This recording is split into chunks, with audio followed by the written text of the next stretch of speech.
Punta po sana kayo dito sa event natin, no?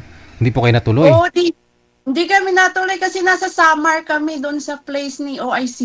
Oo. Ay, OIC na nanonood. Si Mr. OIC po ba, nung nagsama kayo, pumunta kayo dun sa lugar nila? Oo, DJ, pupunta kami sa Samar. 10 days kami doon. Oho, Ang sakit sa likod ng biyahe. anong ginawa ninyo dun? Madami.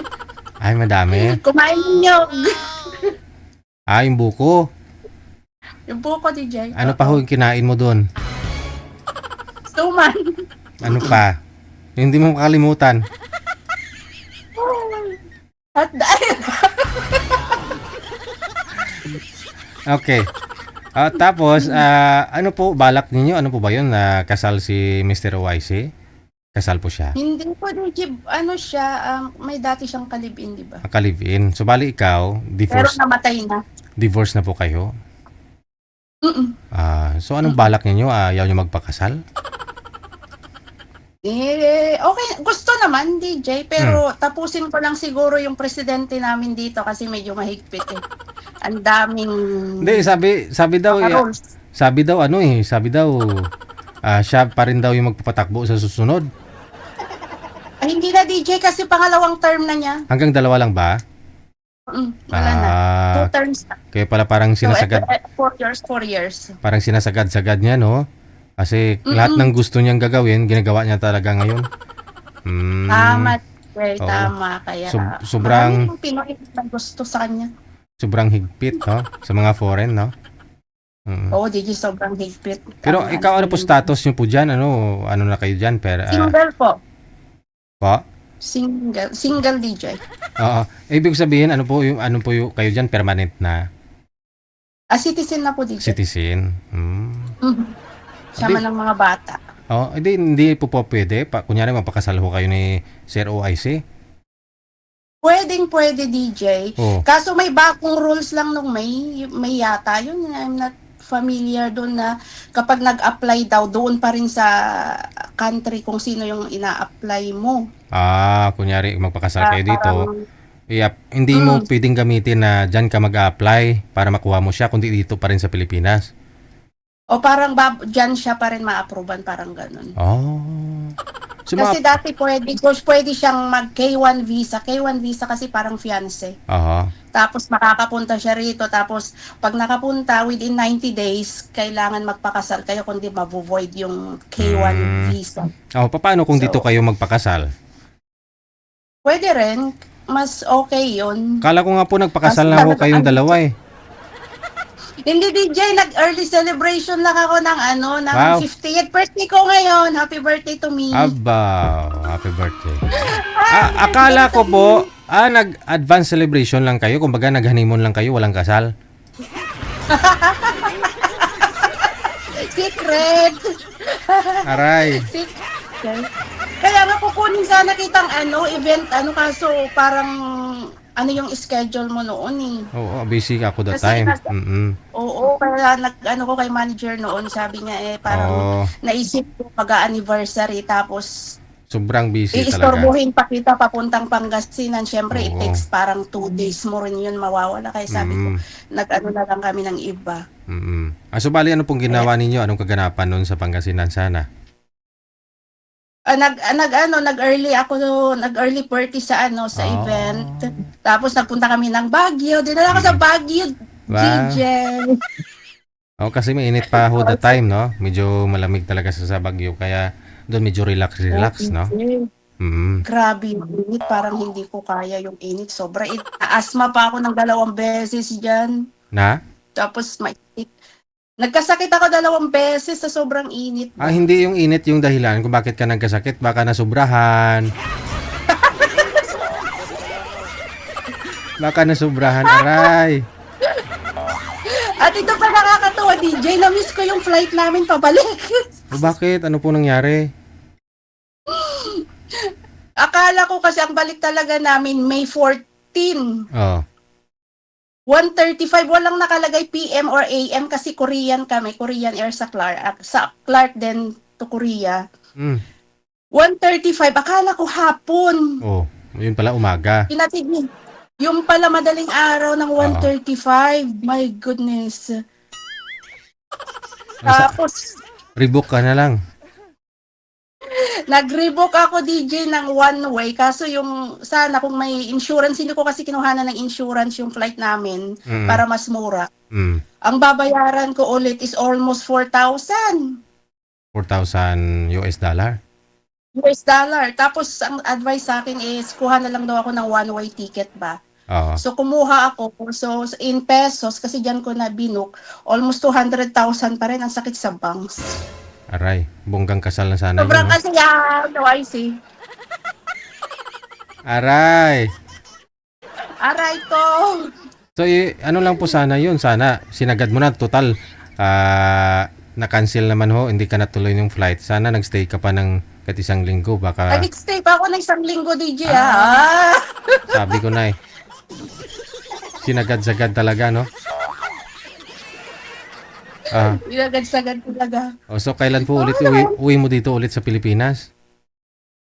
December 2028 siguro, DJ, hanggang 2029 ng January kasi mainit talaga.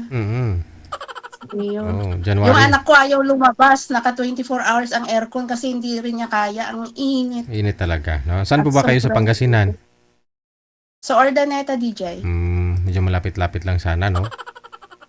Lapit-lapit. Oo, hahabol nga sana kami doon kaso talagang galing na kami ng summer, wala nang talagang sobrang pagod na rin namin. Oo, ikaw ba naman na hindi mapapagod yan?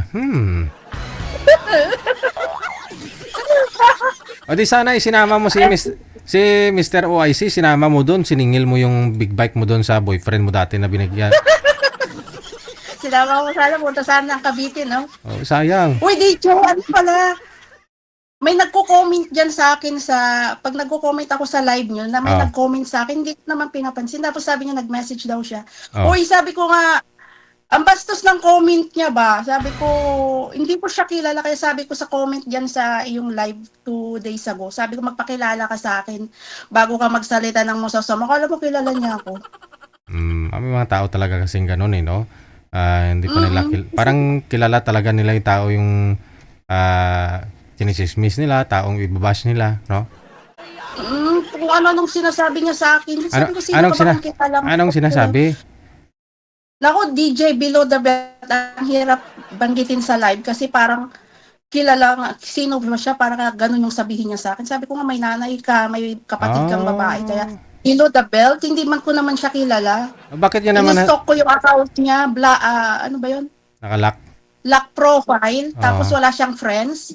Sabi ko, magpakilala ka sa akin pa ako. Bakit naman sinabi niya po yun sa'yo, parang minura ka?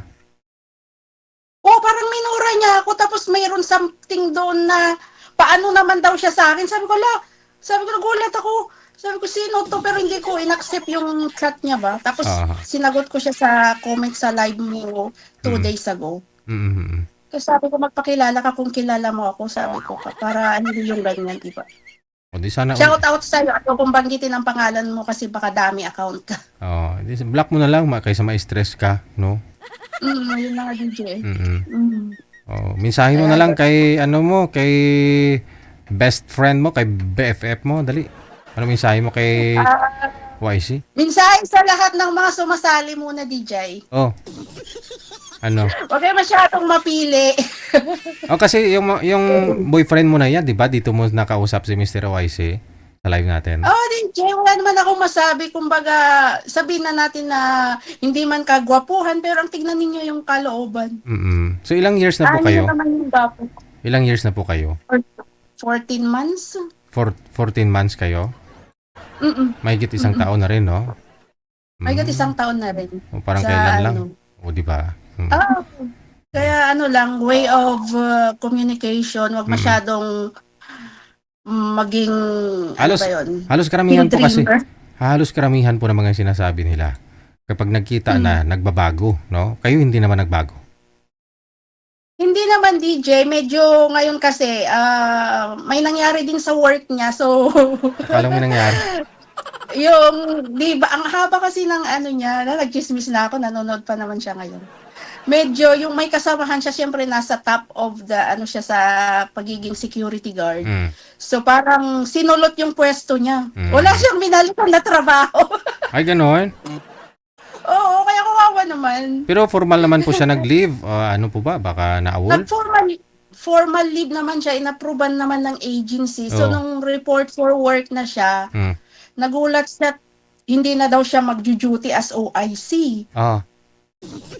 So parang yung ano niya, yung isa na SIC, yung susunod sa kanya, parang siguro siniraan habang wala siya ng ilang linggo kasi parang ang tagal. So siguro naniwala or hindi ko alam kung ano yung nangyari. So importante si OIC ngayon nagbubuhat ng Pepsi. Yun lang. Di bale gagawin niya lahat na para may balik yung dati. Sabi ko nga, kaya mo na lang. So, di bale, hindi kami di bale kahit ganun po yung nangyari sa kanya sa trabaho niya. Sa importante sa inyo may nangyari na rin. DJ, ganun talaga yun. Basta ano lang, magpasalamat lang kung anong mayroon, mo yun. Kung huwag tayo masyadong tumingin sa estado ng buhay. Basta ang importante, I mean, nagkakaintindihan kayo. Mahal nyo yung isa't isa. Alam mo yun, DJ, yung marunong kayong magpakumbaba. Hindi yung masyadong maghahanap ka ng taga rito, taga roon, taga rene, taga rito, pangit, gwapo. Hindi nakukuha sa ganun yun. Hindi ka magiging masaya sa ganun, DJ. Magiging masaya ka kapag mabait. Correct. Saan nga po kayo ngayon? Nasa? Washington, DJ. Washington. Okay, sige. No, balang araw, no, pag sakali, madala mo na rin ho dyan. Para hindi na kayo magkalayo ba? Malayo sa isa't isa. Sabi ko nga tiyaga lang, mabilis lang lumipas yung panahon. Ilang taon na po ba nakaupo si Trump? Ilang years na? Magdadalawa pa lang sa January, DJ. Isa't kalahati. Kaya daming takot ngayon yung mga tagahuli kung saan-saan lang dito, kanto-kanto eh. Nabawasan yung labor ngayon kasi ang daming nahuhuling mga walang papel. Kawawa din naman, kumbaga, dumaan din naman tayo sa pagiging illegal. Kumbaga. Dumaan ka na rin. Naswertihan ka lang. Nung pumunta ako dito kasi DJ, diplomat, kasi nga teacher ako dyan sa Pilipinas. So may opportunity na mag-housekeeper, kahit hindi ko alam. Kinuha ko kasi working visa for 4 years, every 2 years nare-renew. Umalis na yung boss ko. Ayoko nang umuwi kasi malaki yung kita. Naka-transfer naman ako sa boss na pwede siyang mag-sponsor kasi malaki ang... Kumbaga may kakayahan siyang mag-sponsor ng employer. So, nag-sponsor ako, nagtiis ako ng 10 taon na walang uwi-uwi hanggang lumabas yung papel ko. Hanggang naka-apply ka ng green card, ganon? Green card, tapos nakuha ko yung panganay ko. Tapos nakapunta rito, tapos naging citizen. Naloko ulit, ayun, nagkaroon ng pangalawang okay. Pinoy din po ba yun? Pinoy po ba yun? Yung pangalawang mga anak? Oo, DJ. Pinoy din. Kaso wala dati yung family dito. Pero nung malaman-laman ko na lang naka-petition pala yung family niya. So wala na akong magawa. Ganun talaga pag... Hindi naman nila lahat. Kaya minsan ang Pinoy, naku po. Paswertihan na lang talaga kahit anong lahi man yan o kapwa mo Pinoy, no? Ganun talaga, DJ. Lalo na kapag yung mga lalaki dito na kumbaga talaga kasi DJ, kahit sa bansa yata yung ratio ng babae at lalaki talagang mas marami talaga yung babae. Parang 5:1 yata or 10:1. Kaya parang parang pinag-agawan yung lalaki, ganun. Para alam mo naman, lalo na dito sa US, medyo mayayabs din yung mga lalaki dito. Ang kukotse nila, ang gaganda. Minsan, makakakilala din ng mga sabik sa pag-ibig. Yung mga ganun. So, hindi rin natin masisisi na maging parang hindi naman tinatawag na diba? Timing pala, pag kilala mo naman si Rio, no? Siguro pag si Rio pumunta dyan, pinag-aagawan si Rio. Ay, DJ. Sige.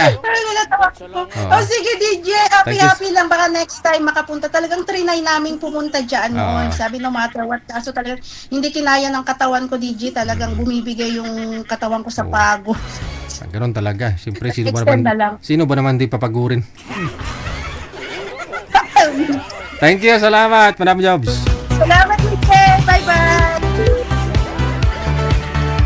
Si Miss Jobs mula sa may Washington, Daisy. Ayun nga po, yung si Sir OIC, nakilala niya dito sa programa natin. Umuwi din po siya dito sa Pilipinas last April, no?